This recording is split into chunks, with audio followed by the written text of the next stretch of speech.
5,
4, 3, 2, 1, 0. ನಿಮ್ಮ ಕಣ್ಣುಗಳಲ್ಲಿ ತೆಗೆಯುತ್ತಾ ನಿಮ್ಮ ಅಂಗೈಗಳನ್ನು ನೋಡಿಕೊಳ್ಳಿ. 5 seconds.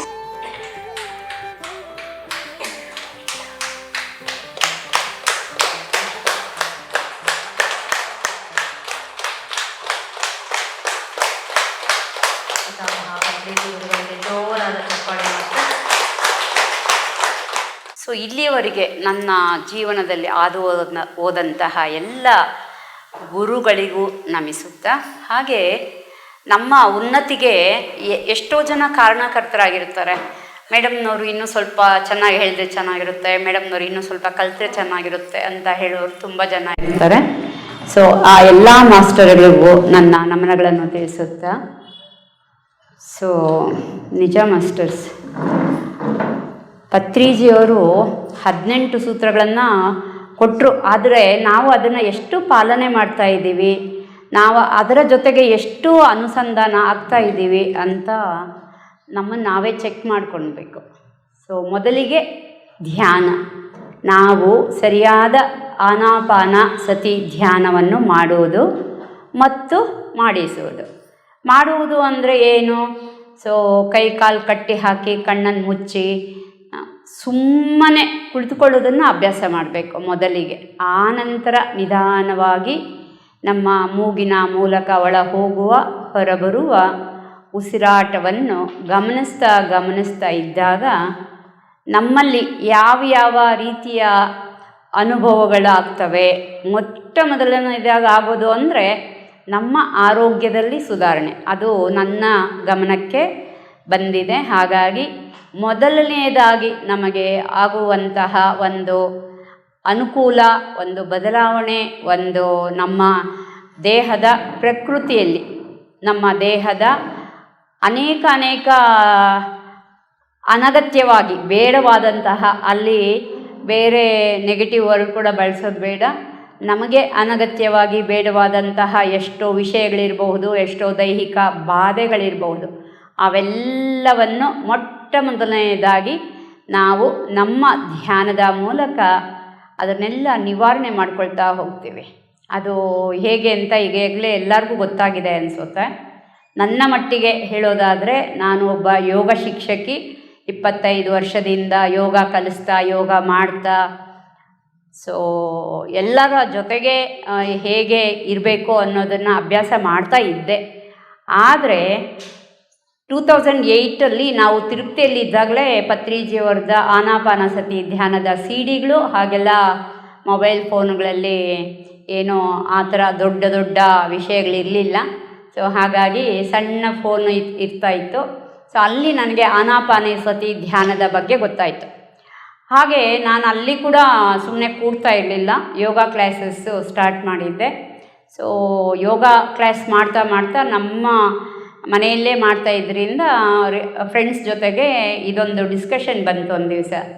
ಸೊ ಹೌದು ಮೇಡಮ್, ಇಲ್ಲೇ ಹತ್ತಿರದಲ್ಲೇ ಒಂದು ಸಣ್ಣ ಪಿರಮಿಡ್ ಕಟ್ಕೊಂಡಿದ್ದಾರೆ, ನಾವಿವತ್ತು ಸಾಯಂಕಾಲ ಅಲ್ಲಿ ಹೋಗೋಣ ಅಂತ ಅಲ್ಲಿ ಕರ್ಕೊಂಡೋದ್ರು. ಸೊ ಆ ಪಿರಮಿಡಿನ ಎನರ್ಜಿ ಬಗ್ಗೆ ಗೊತ್ತಾಗಿದ್ದು ನನಗೆ ತಿರುಪತಿಯಲ್ಲೇ. ಸೊ ತಿರುಪತಿ ಪತ್ರಿಜಿಯವ್ರಿಗೆ ತುಂಬ ಇಷ್ಟವಾದಂತಹ ಒಂದು ಸ್ಥಳ.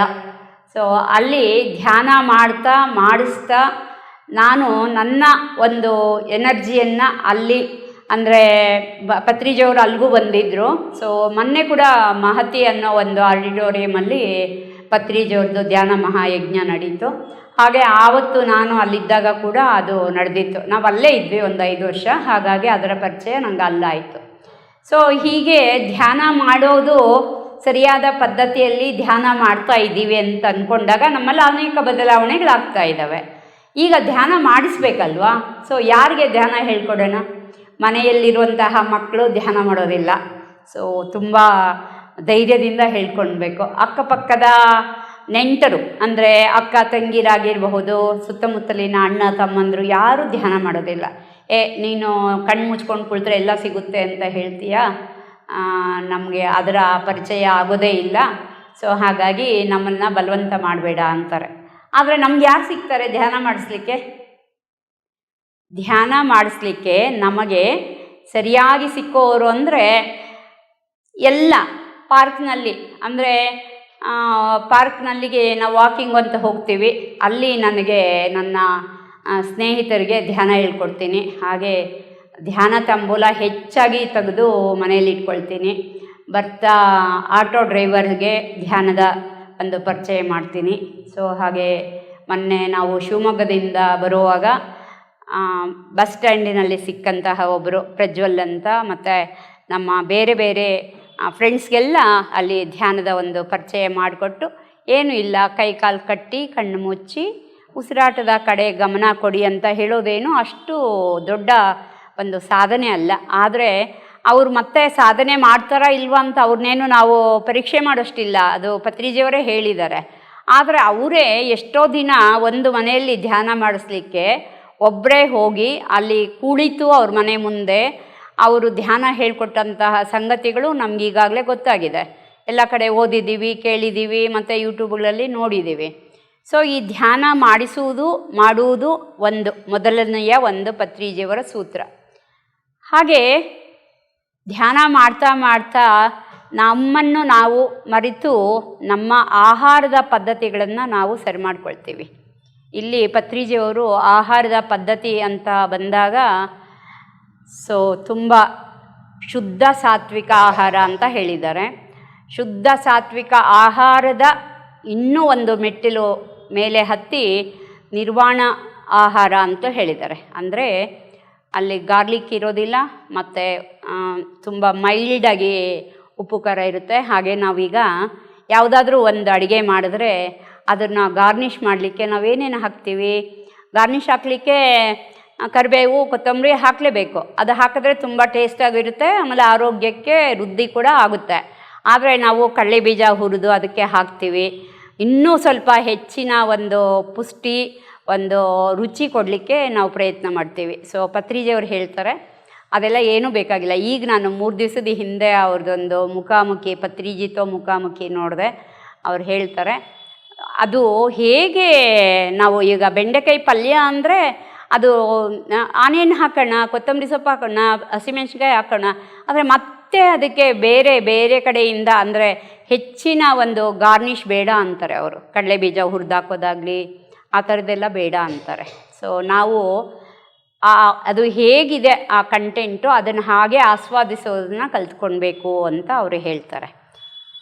ಸೊ ಆಹಾರದ ವಿಚಾರದಲ್ಲಿ ಬಂದಾಗ ನಾನು ಸಹ ಮಾಂಸಾಹಾರಿನೇ.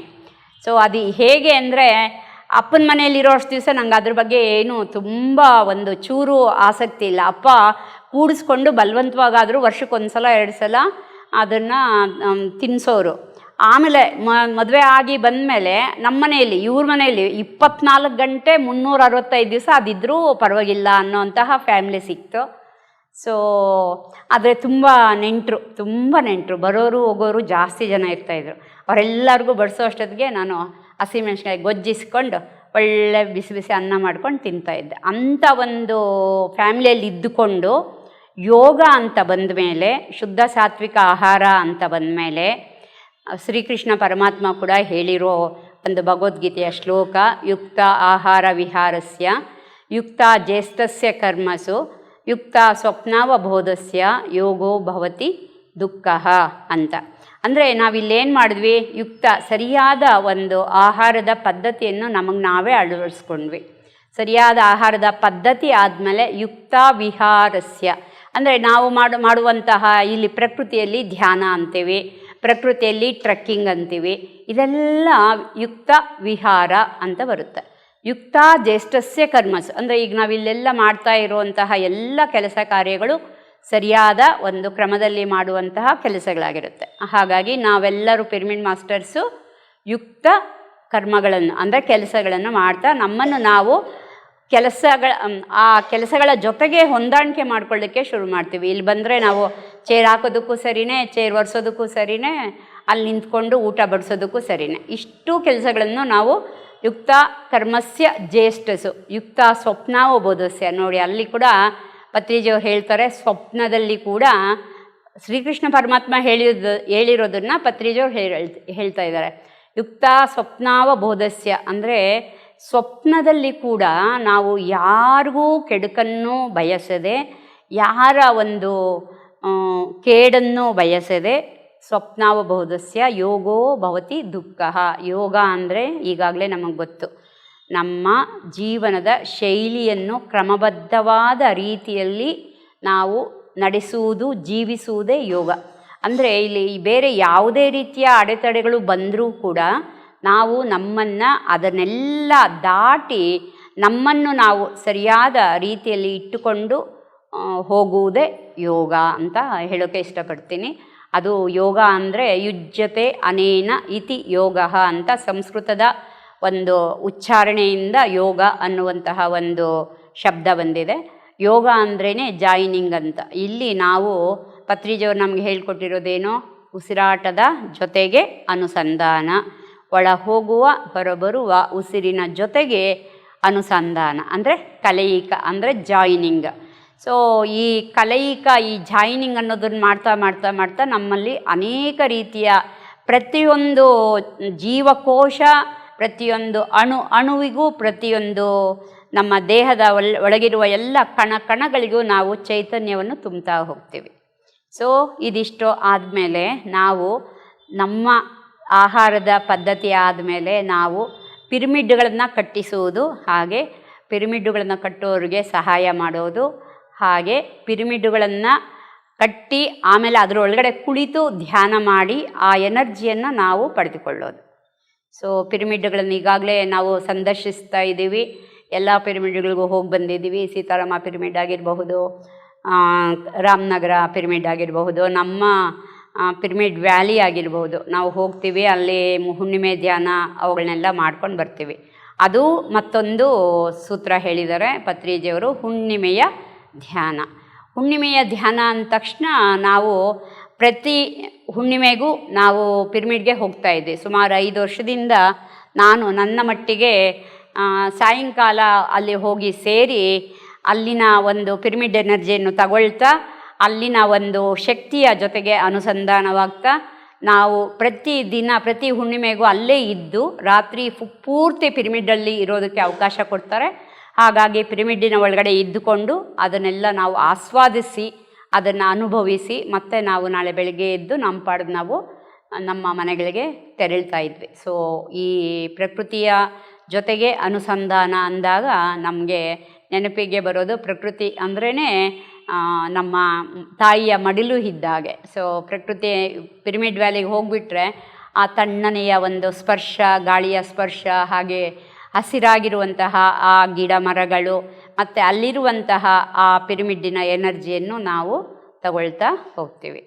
ಸೊ ಇದಿಷ್ಟು ಆದಮೇಲೆ ಮತ್ತು ನಾವು ಇನ್ನೂ ಒಂದು ಸೂತ್ರ ಅಂದರೆ 18 ಸೂತ್ರಗಳಲ್ಲಿ ಇನ್ನೂ ತುಂಬ ಮುಖ್ಯವಾದದ್ದು, ನಮ್ಮನ್ನು ನಾವು ಸರಿಯಾಗಿ ಅಂದರೆ ಸ್ವಯಂ ನಮಗೆ ನಾವೇ ಹೀಲಿಂಗ್ ಮಾಡ್ಕೊಳ್ಳೋದು. ಬೇರೆಯವ್ರಿಗೆ ಹೀಲಿಂಗ್ ಎಲ್ಲ ಪತ್ರಿಜಿಯವ್ರು ಹೇಳಲೇ ಇಲ್ಲ. ಸೊ ನಮ್ಮನ್ನು ನಾವು ಫಸ್ಟು ಹೀಲ್ ಮಾಡ್ಕೊಳ್ಳೋದನ್ನು ಕಲ್ತ್ಕೊಳ್ಬೇಕು. ನಮಗೆ ನಾವೇ ಡಾಕ್ಟರ್ ಆಗಬೇಕು. ಆಮೇಲೆ ಬೇರೆಯವ್ರಿಗೆ ಹೀಲ್ ಮಾಡುವಂತಹ ಒಂದು ಪರಿಪಾಠ ನಮ್ಮಲ್ಲಿಲ್ಲ. ಸೊ ಹಾಗಾಗಿ ಸ್ವಯಂ ಅಂದರೆ ನಮಗೆ ನಾವೇ ನಮ್ಮ ಧ್ಯಾನದ ಮೂಲಕ ನಮ್ಮಲ್ಲಿರುವಂತಹ ಅನೇಕ ಅಲ್ಲೂ ಕೂಡ ನಾನು ನೆಗೆಟಿವಿಟಿ ಹೇಳಲ್ಲ, ಅನಗತ್ಯವಾದ, ಬೇಡವಾದ, ಅನಾನುಕೂಲಕರವಾದಂತಹ ಎಷ್ಟೋ ವಿಷಯಗಳನ್ನು ನಾವು ಸರಿ ಮಾಡಿಕೊಳ್ಳೋದು. ಸೊ ಇನ್ನೂ ಮುಂದೆ ಹೋಗಿ ಅವರು ಗಾಸಿಪ್ ಬಗ್ಗೆ ಹೇಳಿದ್ದಾರೆ. So no gossip, no garlic ಅಂತಲೂ ಹೇಳಿದ್ದಾರೆ. ಗಾಸಿಪ್ ಅಂದರೆ ಈಗ ನಾವು ನಮ್ಮಲ್ಲಿ ಎಷ್ಟೋ ಜನ ನಾವಿಲ್ಲಿ ಸೇರಿದ್ದೀವಿ, ಇಲ್ಲಿ ಇರುವವರ ಬಗ್ಗೆ ಮಾತಾಡಿದ್ರೆ ಅದು ನಿಜವಾದಂತಹ ಫೇಸ್ ಟು ಫೇಸ್ ಮಾತನಾಡುವಂತಹದ್ದು, ಅದು ಗಾಸಿಪ್ ಆಗೋದಿಲ್ಲ. ಇಲ್ಲಿ ಯಾರಿಲ್ವೋ ಅವರ ಬಗ್ಗೆ ನಾವು ಅನಗತ್ಯವಾದ ಒಂದು ವಾರ್ತಾಲಾಪ ಅಂತೀವಿ ನಾವು ಸಂಸ್ಕೃತದಲ್ಲಿ.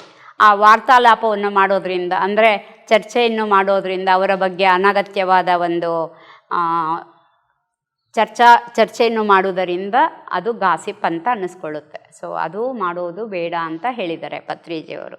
ಇನ್ನು ಮುಂದೆ ಹೋಗ್ತಾರೆ ಅವರು. ಪತ್ರಿಜಿಯವರು ಏನು ಹೇಳ್ತಾರೆ ಅಂದರೆ, ಅನುಭವಗಳನ್ನು ಹಂಚಿಕೊಳ್ಳಿ ಅಂತಾರೆ. ಈಗ ನನಗೆ ಅನುಭವಗಳಾಗ್ತಾ ಇದೆ ಅಂದರೆ ನಾನು ಹಂಚ್ಕೊಳ್ತೀನಿ. ಬೇರೆಯವರ ಅನುಭವಗಳನ್ನು ಕೇಳುವುದು ಕೂಡ ತುಂಬ ಸಹನೆಯಿಂದ ಕೇಳಬೇಕು ಅಂತಾರೆ. ಇದು ಹೇಗೆ ನನ್ನ ಗಮನಕ್ಕೆ ಬಂತು ಅಂದರೆ, ಫಸ್ಟ್ ವೇವು ಬಂದು ಕರೋನಾ ಸ್ವಲ್ಪ ತಣ್ಣಗಾಯಿತು. ಸೊ ಎಲ್ಲ ನಮ್ಮ ಯೋಗ ಸ್ಟೂಡೆಂಟ್ಸ್ ಎಲ್ಲ ಹಳಬರೆಲ್ಲ ಸೇರಿ ಮೇಡಮ್ ಯೋಗ ಕ್ಲಾಸ್ ಮಾಡೋಣ ಅಂತ ಒಂದು ಹಾಲ್, ಇಂಥ ದೊಡ್ಡ ಹಾಲ್ ನೋಡಿದ್ರು. ಸೊ 35 ಜನ, ಸುಮಾರು 38 ಜನ ನಾವು ಅಲ್ಲಿ ಪ್ರಾಕ್ಟೀಸ್ ಮಾಡ್ತಾಯಿದ್ವಿ. ನಾನು ಟೀಚರ್ ಅಂತ ಯಾವತ್ತೂ ಹೇಳ್ಕೊಳ್ಳಲ್ಲ, ನಾವೆಲ್ಲರೂ ತುಂಬ ಚೆನ್ನಾಗಿ ಪ್ರಾಕ್ಟೀಸ್ ಮಾಡ್ತಾಯಿದ್ವಿ.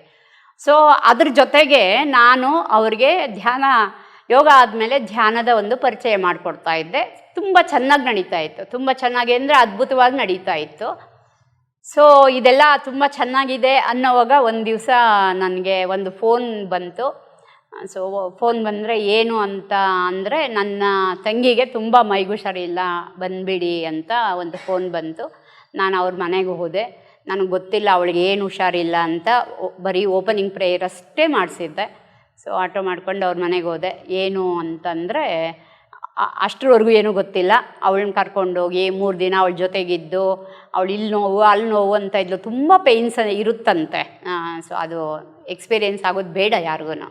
ಸೊ ಅವಳಿಗದೆಲ್ಲ ಶುಶ್ರೂಷೆ ಎಲ್ಲ ಮಾಡಿ ನಾನು ಡಾಕ್ಟ್ರ್ ಹತ್ರನೂ ಕರ್ಕೊಂಡೋಗಿ ಬಂದ ಮೇಲೆ ಕಡೆಗೆ ಡಿಕ್ಲೇರ್ ಮಾಡಿದ್ದು, ಸೊ ಕರೋನಾ ಅಟ್ಯಾಕ್ ಆಗಿದೆ ಅಂತ. ಸೊ ಅವಳನ್ನ ಒಂದು ರೂಮಲ್ಲಿ ಕ್ವಾರಂಟೈನ್ ಮಾಡಿದ್ವಿ.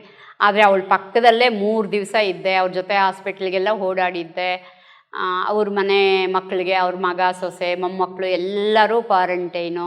ಸೊ ನನ್ನ ಮಗ ಅಲ್ಲಿರೋದು ಬೇಡ ಅಮ್ಮ, ನೀನು ಸೀದಾ ಮನೆಗೆ ಬಂದುಬಿಡು ವಾಪಸ್ಸು ಅಂದ. ನಾನು ಮನೆಗೆ ಹೋದೆ. ಮನೆಗೆ ಹೋದ್ಮೇಲೆ ಇನ್ನು ಏನೂ ಮಾಡೋಕ್ಕೋಗೋದಿಲ್ಲ. ದಿನ ಸಾಂಬಾರು, ಇಡ್ಲಿ ಹಿಟ್ಟು, ದೋಸೆ ಹಿಟ್ಟು ಇದೆಲ್ಲ ತಗೊಂಡೋಗಿ ಅವ್ರ ಮನೆ ಬಾಗಿಲ ಮುಂದೆ ಇಟ್ಬಿಟ್ಟು ಬರೋದು, ಇದೆಲ್ಲ ನಡೀತಾ ಇತ್ತು. ಸೊ ಇದನ್ನೆಲ್ಲ ನಾನು ನಮ್ಮ ಮೀನಾ ಸುಧೀರ್ ಮೇಡಮ್ನವ್ರಿಗೆ ಹೇಳ್ಕೊಂಡೆ, ಮಾಗಡಿ ಮೀನಾ ಸುಧೀರ್ ಮೇಡಮ್. ಅವರು ನನಗೆ, ಮೇಡಮ್ ಇದನ್ನೆಲ್ಲ ನೀವು ಪತ್ರಿಜಿಯವ್ರ ಹತ್ರ ಒಂದು ಸಲ ಶೇರ್ ಮಾಡಿ ಅಂತ ಹೇಳಿದ್ರು. ಪತ್ರಿಜಿಯವ್ರನ್ನ ನಾವು ಝೂಮ್ಗೆ ಮೀನಾ ಮೇಡಮ್ ಇನ್ವೈಟ್ ಮಾಡಿ ಝೂಮಲ್ಲಿ ನಮ್ಮ ಈ ಎಕ್ಸ್ಪೀರಿಯೆನ್ಸಸ್ನ ಹೇಳ್ಕೊಳ್ಳೋಕ್ಕೆ ಹೇಳಿದರು. ಸೊ ನಾನು ಹೇಳ್ಕೊಂಡೆ, ಝೂಮಲ್ಲೇ ಹೇಳಿದ್ದು. ಸೊ ಝೂಮಲ್ಲೇ ಎಲ್ಲ ಹೇಳಿದ್ಮೇಲೆ ಅವ್ರ ಮುಖ, ಅವ್ರ ಕಣ್ಣು, ಅವ್ರು ಎಷ್ಟು ದೊಡ್ಡ ಕ್ವಶನ್ ಮಾರ್ಕ್ ಆಗಿತ್ತು. ಅದು ಹೇಗೆ ನೀನು ಅವ್ರ ಜೊತೆನೇ ಇದ್ದುಕೊಂಡು ಇಷ್ಟನ್ನೆಲ್ಲ ನಿಭಾಯಿಸಿದೆ ಅನ್ನೋ ಒಂದು ಕ್ವಶನ್ ಮಾರ್ಕ್ ಇತ್ತು. ಸೊ ಆಗ ನಾನು ಹೇಳಿದೆ, ನನಗೆ ನಮ್ಮ ಮೀನಾ ಸುಧೀರ್ ಮೇಡಮ್ ಹೇಳ್ಕೊಟ್ಟಿದ್ದು, ನಾವು ಧ್ಯಾನಕ್ಕೆ ಕುಳಿತಾಗ ನಮ್ಮ ಸುತ್ತಲೂ ಒಂದು ಆರ ಸೃಷ್ಟಿ ಮಾಡಿಕೊಂಡು ಅದನ್ನು ನಮ್ಮ ರಕ್ಷಾ ಕವಚ, ಸುರಕ್ಷಾ ಕವಚ ಅಂತ ನಾವೇನು ಹೇಳ್ತೀವಿ. ಸೊ ಆ ಥರ ಅದರ ಒಂದು ಪಿಂಕ್ ಕಲರ್ ಎನರ್ಜಿಯನ್ನು ನಾವು ನಮ್ಮ ದೇಹದ ಸುತ್ತಲೂ ಆವರಿಸಿಕೊಳ್ಳುವಂತಹ ಒಂದು ಕ್ರಿಯೆಯನ್ನು ಮಾಡಿ, ಅದರ ಒಳಗಡೆ ನಾವಿದ್ದೀವಿ ಅನ್ನೋ ಹಾಗೆ, ಅದೊಂದು ದೊಡ್ಡ ಬಲೂನ್ ಥರ ಇದೆ, ಅದ್ರ ಒಳಗಡೆ ನಾವು ಸುರಕ್ಷಿತವಾಗಿ ಇದ್ದೀವಿ. ಹೊರಗಿನ ಎಲ್ಲ ಯಾವುದೇ ಒಂದು ರೀತಿಯ ಅಟ್ಯಾಕ್ಸ್, ಅಂದರೆ ಏನದು ಬಂದಿತ್ತಲ್ವ ಕರೋನಾ ಅನ್ನೋ ಒಂದು ಸಣ್ಣ ಒಂದು ಇದು. ಸೊ ಅದನ್ನೆಲ್ಲ ನಾವು ಒಳಗಡೆ ಇದ್ದುಕೊಂಡು ಸೇಫಾಗಿರಬಹುದು ಅಂತ ಅವರು ಹೇಳ್ತಾಯಿದ್ರು. ಹಾಗೆ ಕಾರಲ್ಲಿ ಕೂತ್ಕೊಳ್ಳೋವಾಗ ಕೂಡ ಕಾರಿನ ಮೇಲೆ, ಕಾರಿನ ಸುತ್ತಲೂ ಆ ಥರ ಮಾಡ್ಕೊಳ್ಳಿ ಅಂತ ಹೇಳ್ತಾಯಿದ್ರು. ಹೊರಗಡೆ ಮನೆ ಬಾಗಿಲು ಮುಚ್ಚಿ ಹೊರಗಡೆ ಹೋಗುವಾಗ ಧ್ಯಾನದಲ್ಲಿ ಕೂತ್ಕೊಂಡು ಒಂದಷ್ಟು ನಿಮಿಷ ನಿಮ್ಮನ್ನು ನೀವು ಸರಿ ಮಾಡಿಕೊಂಡು ಆ ಒಂದು ಎನರ್ಜಿಯನ್ನು ನಮ್ಮ ಸುತ್ತಲೂ ಒಂದು ಈಗಲೂ ನಾನು ಮಾಡ್ತೀನಿ ಫ್ರೆಂಡ್ಸ್. ಎಷ್ಟು ನಾನು ಓಡಾಡ್ತೀನಲ್ವ, ಸೊ ಎಲ್ಲರಿಗೂ ನೆಗಡಿ ಕೆಮ್ಮು ಬರುತ್ತೆ, ಯೂರಿನ್ ಇನ್ಫೆಕ್ಷನ್ಸ್ ಆಗುತ್ತೆ. ಆದರೆ ನಾನು ಎಲ್ಲ ಕಡೆ ಇದನ್ನು ಅಪ್ಲೈ ಮಾಡ್ಕೋತೀನಿ. ಅಪ್ಲೈ ಮಾಡ್ಕೊಳ್ತಾ ನನಗೇ ಗೊತ್ತಾಯಿತು, ಸೊ ಇದರಿಂದ ತುಂಬ ಅನುಕೂಲ ಆಗ್ತಾ ಇದೆ ಅಂತ. ಸೊ ಇದನ್ನೆಲ್ಲ ಮಾಡ್ತಾ ಇದ್ದಾಗ ಪತ್ರಿಜಿಯವರು ಮತ್ತೆ ನಮಗೆ ಪಿರಮಿಡ್ ವ್ಯಾಲಿಯಲ್ಲಿ ಸಿಕ್ಕಿದ್ರು. ಕಬೀರ್ ಭವನಲ್ಲಿ ಎಲ್ಲರೂ ಕೂತಿದ್ವಿ. ಮೀನಾ ಮೇಡಮ್ಮು ನಾನು ಬರ್ತೀನಿ, ನೀವೆಲ್ಲರೂ ಬನ್ನಿ ಅಂತಿದ್ರು. ನಾವೊಂದು 4 ಜನ ಫ್ರೆಂಡ್ಸ್ ಹೋದ್ವಿ. ಸೊ ಪತ್ರಿಜಿಯವರು ಜೊತೆಗೆ ಕಬೀರ್ ಭವನಲ್ಲಿ ಸಾಯಂಕಾಲ 4 ಗಂಟೆಗೆ ನಮ್ಮ ಭೇಟಿ ಆಯಿತು. ಆಗ ಪತ್ರಿಜಿಯವ್ರ ಜೊತೆ ಮತ್ತೆ ಹೇಳಿ ಅಂದರು. ಇಲ್ಲ ಮೇಡಮ್, ಹೇಳಿರೋದನ್ನೇ ಏನು ಹೇಳೋದು ಅಂದರೆ, ಇಲ್ಲ ನೀವು ಹೇಳಿದ್ರೆ ಇಲ್ಲಿರೋಂತಹ ಹೊಸಬರಿಗೆಲ್ಲ ಗೊತ್ತಾಗುತ್ತೆ ಅಂತ ಹೇಳಿದ್ರು. ಸೊ ಕಬೀರ್ ಭವನಲ್ಲಿ ಪತ್ರಿಜಿಯವರು ಮೈಕ್ನ ತಂದು ನನ್ನ ಕೈಗೆ ಕೊಟ್ಟರು. ನಾನು ಇಲ್ಲಿ ಬಂದು ನಿಂತ್ಕೊಂಡೆ, ನನ್ನ ಕೈಗೆ ಕೊಟ್ಟರು. ಚಪ್ಪು ಅಂದರು. ಸೊ ಹೇಳೋಕ್ಕೆ ಶುರು ಮಾಡಿದೆ. ಸೊ ಇದನ್ನೆಲ್ಲ ಹೇಳಿದೆ, ಹೀಗೀಗಾಯಿತು, ನನ್ನ ತಂಗಿ ಮನೆ ಸಂಸಾರ ಹೀಗಾಯಿತು. ಸೊ ನಾನು ಈ ಥರ ಅಲ್ಲಿ ಹೋದೆ, ಮತ್ತು ಇದೆಲ್ಲ ನಾನು 3-4 ಡೇಸ್ ಅಲ್ಲೇ ಇದ್ದೆ. ಮತ್ತೆ ನನಗೆ ನನ್ನ ಮಗ ಮನೆಗೆ ಬಂದ ತಕ್ಷಣ ಒಂದು ದಿನ ಬೆಳಿಗ್ಗೆ ನೆಕ್ಸ್ಟ್ ಡೇ, ನೀನು ಹೋಗಿ ಚೆಕ್ ಮಾಡಿಸು ಅಂದ. ಇಲ್ಲ ಕಣೋ, ಹಂಗೇನೂ ಆಗಿರೋದಿಲ್ಲ, ನಾನು ಚೆಕ್ ಮಾಡಿಸಲ್ಲ ಅಂದೆ. ಇಲ್ಲ ಅಮ್ಮ, ನೀನು ಆ ಥರ ಎಲ್ಲ ನೆಗ್ಲೆಕ್ಟ್ ಮಾಡೋ ಹಾಗಿಲ್ಲ, ಹೋಗಿ ಚೆಕ್ ಮಾಡಿಸು ಅಂದೆ.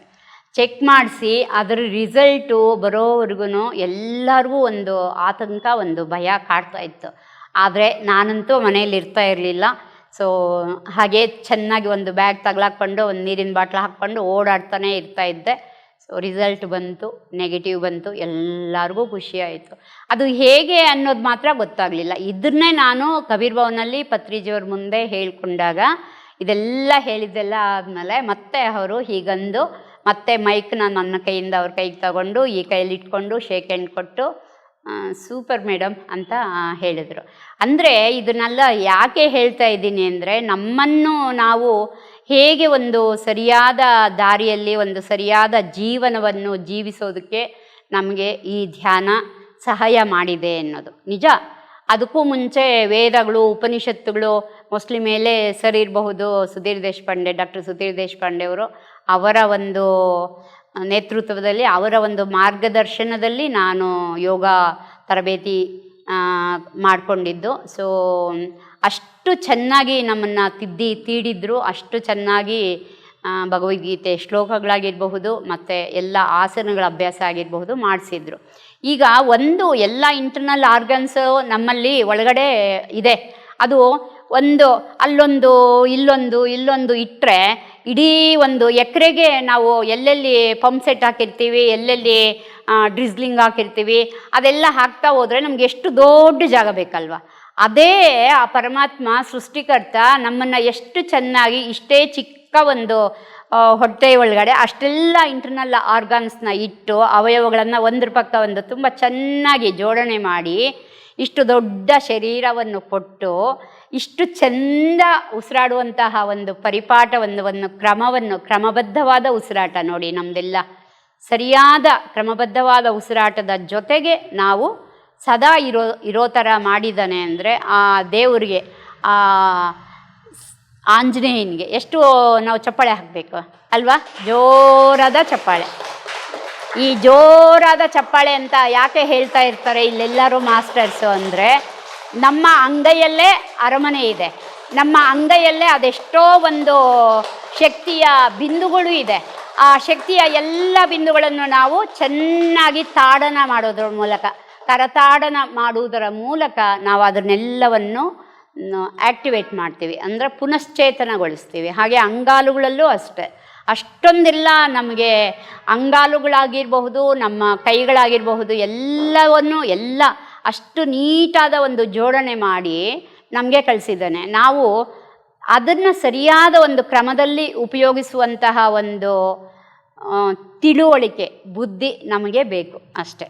ಸೊ ಇದೆಲ್ಲ ಆದಮೇಲೆ ಪತ್ರಿಜಿಯವರು ಇನ್ನೂ ಒಂದು ದೊಡ್ಡದಾದ ನಮಗೆ ಜವಾಬ್ದಾರಿ ಅಂತಲೇ ಹೇಳಬಹುದು. ಸೊ ಈಗೆಲ್ಲ ಅನುಭವಗಳನ್ನು ಕೇಳಿ ಬಿಡದೆ ಮತ್ತೆ ಅದನ್ನು ನಮ್ಮ ಅನುಭವಗಳನ್ನೇ ಆಗಬಹುದು ಒಂದು ಪುಸ್ತಕದಲ್ಲಿ ಬರೆದು ಅದನ್ನು ನಾವು ಪ್ರಿಂಟ್ ಮಾಡಿಸಿ ಮತ್ತೆ ಅದನ್ನು ಹಂಚುವುದರ ಮೂಲಕ ಕೂಡ ಧ್ಯಾನ ಪ್ರಚಾರನೂ ಆಗುತ್ತೆ.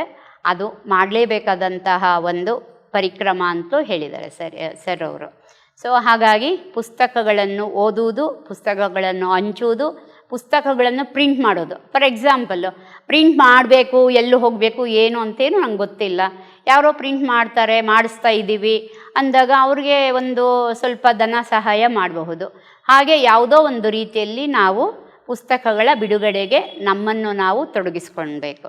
ಈಗ ಇಷ್ಟೆಲ್ಲ ಆದಮೇಲೆ ಮತ್ತೆ ಕಡೆಯಲ್ಲಿ ಒಂದು ಹೇಳ್ತಾರೆ, ಎಲ್ಲ ಪಿರಮಿಡ್ ಮಾಸ್ಟರ್ಗಳು ನಮ್ಮ ಸಹಸ್ರಾರ ಚಕ್ರದವರೆಗೂ ನಾವು ಬೆಳೆದಿರ್ತೀವಿ ಅಂತ. ಅಂದರೆ ನಾವು ಮೂಲಾಧಾರ ಚಕ್ರದಿಂದ ಇಷ್ಟೂ ಚಕ್ರಗಳನ್ನು, ಒಂದೊಂದೇ ಚಕ್ರಗಳನ್ನು ಅವೇಕನ್ ಮಾಡ್ತಾ, ಒಂದೊಂದೇ ಚಕ್ರಗಳ ಜೊತೆಗೆ ನಾವು ಅನುಸಂಧಾನವಾಗ್ತಾ ನಮ್ಮ ಎಲ್ಲ ಚಕ್ರಗಳನ್ನು ಆ್ಯಕ್ಟಿವೇಟ್ ಮಾಡಿಕೊಂಡು, ಅಂದರೆ ಇಲ್ಲಿ ಬುದ್ಧಿ ಮತ್ತು ನಾವು ನಮ್ಮ ತಿಳುವಳಿಕೆಯನ್ನು ಹೆಚ್ಚು ಮಾಡಿಕೊಂಡಷ್ಟು, ನಮ್ಮ ಆಜ್ಞಾಧಾರ ಚಕ್ರವನ್ನು ಉತ್ತೇಜನ ಮಾಡಿಕೊಂಡಷ್ಟು ನಾವೇ ನಮ್ಮ ಯಾರಿಗಾದ್ರೂ ಒಬ್ಬರಿಗೆ ಒಳ್ಳೆಯದಾಗಲಿ ಅನ್ನೋವಂತಹ ಒಂದು ಆಜ್ಞೆಯನ್ನು, ಅಂದರೆ ಒಂದು ಇಂಟ್ಯೂಷನ್ನನ್ನು ಕೊಟ್ಟಾಗ ನಿಜವಾಗ್ಲೂ ಅದು 100% ನಡೆಯುತ್ತೆ ಅಂತ ಹೇಳ್ತಾರೆ ಪತ್ರಿಜಿಯವರು. ಸೊ ಹಾಗೆ ಇನ್ನೂ ಮೊನ್ನೆ ನಾವು ಪತ್ರಿಜಿಯವರದ್ದು ಸಂದೇಶಗಳನ್ನೆಲ್ಲ ಕೇಳ್ತಾ ಇದ್ವಿ.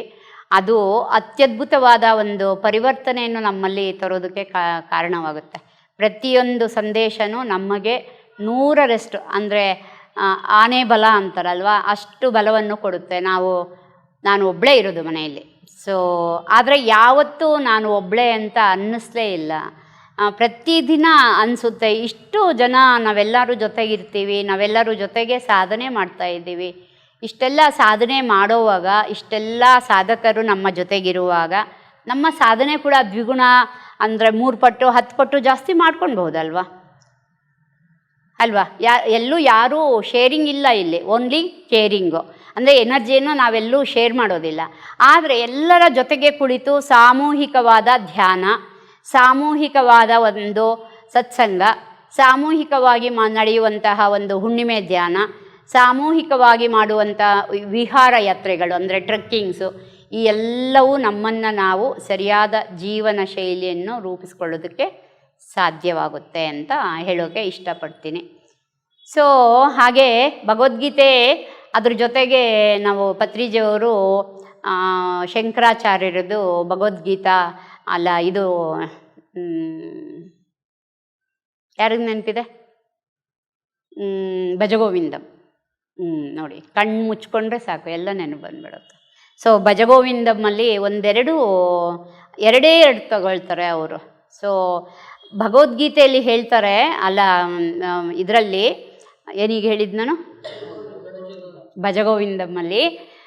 ಸೊ ಅವರು ಭಗವದ್ಗೀತಾ ಕಣಿಕಾಂಪಿತ, ಅಂದರೆ ಭಗವದ್ಗೀತೆಯ ಒಂದು ಶ್ಲೋಕ, ಒಂದೇ ಒಂದು ಶ್ಲೋಕ.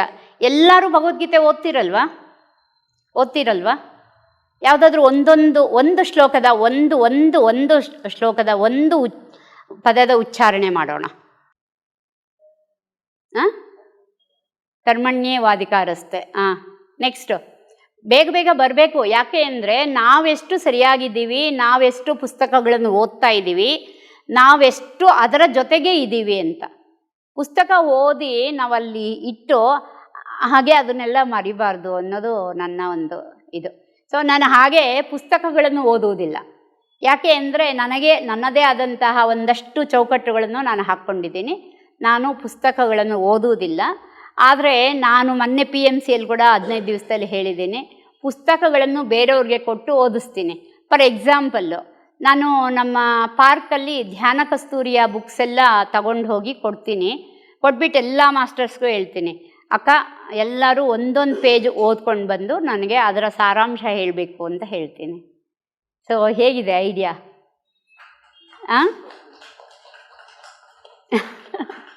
ಯಾಕೆ ಅಂದರೆ ನನಗೆ ನನ್ನ ಒಂದು ದೈಹಿಕವಾಗಿ ನಾನು ಅದನ್ನು ಮತ್ತೆ ಹೇಳ್ತೀನಿ, ಅಲ್ಲಿ ಒಂದೇ ಒಂದು ನೆಗೆಟಿವ್ ವರ್ಡ್ ಕೂಡ ನಾನು ಬಳಸೋದಿಲ್ಲ. ಸೊ ಹಾಗಾಗಿ ಈಗ ಭಗವದ್ಗೀತೆಯಲ್ಲಿ ಎಷ್ಟೊಂದಿದೆ. ಆ ಗಂಗಾಜಲದ ಒಂದೇ ಒಂದು ತೊಟ್ಟು ನಮ್ಮ ದೇಹದ ಮೇಲೆ ಬಿದ್ದರೆ, ಗಂಗಾ ಸ್ನಾನ ಮಾಡಿದ್ರೆ ಅದೆಷ್ಟು ಪುನೀತರಾಗ್ತೀವಿ, ಅದೆಷ್ಟು ನಮ್ಮಲ್ಲಿ ವಿಶೇಷವಾದಂತಹ ಚೈತನ್ಯ ಬರುತ್ತೆ. ಹಾಗೆ ಭಗವದ್ಗೀತೆ ಓದಿದ್ರೂ ಕೂಡ ನಮಗೆ ಅದೇ ರೀತಿಯ ಒಂದು ಚೈತನ್ಯ ಬರುತ್ತೆ ಫ್ರೆಂಡ್ಸ್. ಅದೊಂದೇ ಅಲ್ಲ, ನಾವು ಭಗವದ್ಗೀತೆ ಅಥವಾ ಲಲಿತಾ ಸಹಸ್ರನಾಮ ಅಥವಾ ವಿಷ್ಣು ಸಹಸ್ರನಾಮ ಯಾವುದಾದ್ರೂ ಒಂದು ತಗೊಳ್ಳಿ. ವಿಷ್ಣು ಸಹಸ್ರನಾಮದಲ್ಲಿ ತಗೊಳ್ಳಿ, ಏನೂ ಇಲ್ಲ. ಬ್ರಾಜಿಷ್ಣುರ್ ಭೋಜನಂ ಭೋಕ್ತ ಸಹಿಷ್ಣುರ್ ಜಗದಾದಿಜಃ. ಬ್ರಾಜಿಷ್ಣುರ್ ಭೋಜನಂ ಭೋಕ್ತ ಅಂದರೆ ನಾವು ಊಟವನ್ನು ಸರಿಯಾದ ಕ್ರಮದಲ್ಲಿ ಮಾಡ್ತೀವಿ, ಅದು ಯುಕ್ತ ಆಹಾರನೇ ಆಗಿರುತ್ತೆ, ಸರಿಯಾದ ಕ್ರಮದಲ್ಲೇ ಮಾಡ್ತೀವಿ.